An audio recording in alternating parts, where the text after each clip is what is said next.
मोथांजाक मुं बेलाय कलाय शाखे ख्रिस्ट जिशुनि बिसिंतै काइटर चिनि बागै तैयार खालायख्या एलामबागो Roman chapter 10 verses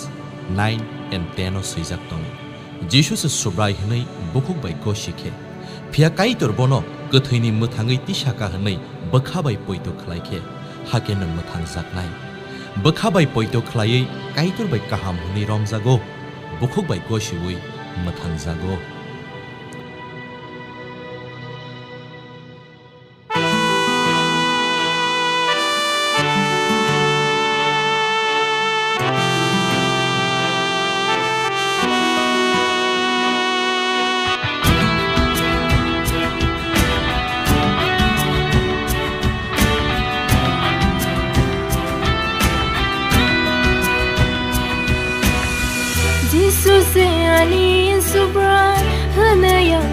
Shika muthangzak mungtabu kaniyangka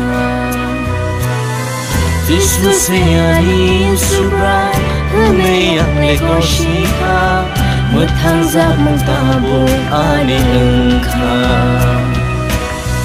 Bukhabay poito hoy maba kaido ni mokono ang leta buka hamangha Bukhabay poito hoy maba kaido ni mokono ang leta buka hamangha Jisuano fiyoka ang leta buk fiyong zakse Siling liya fang nini busase Jisuano fiyoka ang leta buk fiyong zakse Siling liya fang nini busase Bukhabay poito hoy maba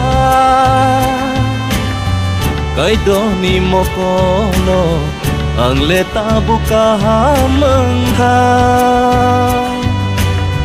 Bukhabay poito hoy maba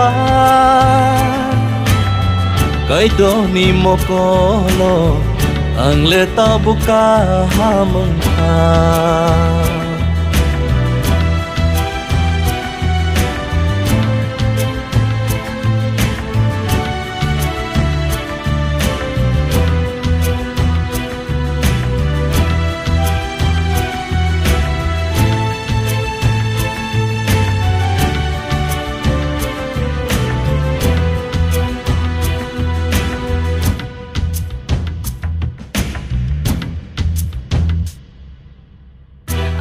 Tabong na singza Jisu nang le na fainay Di shait lang na yano Juka sa ko Ang le tabong na singza Jisu nang le na fainay Di shait lang na yano Juka sa ko Bukhabay poito hoy maba kaido ni mokono ang leta buka hamangha Bukhabay poito hoy maba kaido ni mokono ang leta buka hamangha Hake Jishu Kristo bini thai kathar baike jengno fioka Ao Galatia chapter 5 verse 1 Oba hakin sijagaro jeng fiokjak haba Kristo Jishu sungno fiok haba Faidi fiokjak borok hakin tonglayana Dei sheleng seng khati lailia Tabung na singjak nai simise Hebrew chapter 9 verse 20 ado sijak tong Abo hakino Kristo ba ashuk borok ni bagai sumsokno sekagna bagai waisha baino sakno rekha Botei waisha phaipenai sumsok sekagna bagiya bono nai singi tongnai rokno mothangna bagi se phainai a mothangjakno abo nini bagino amen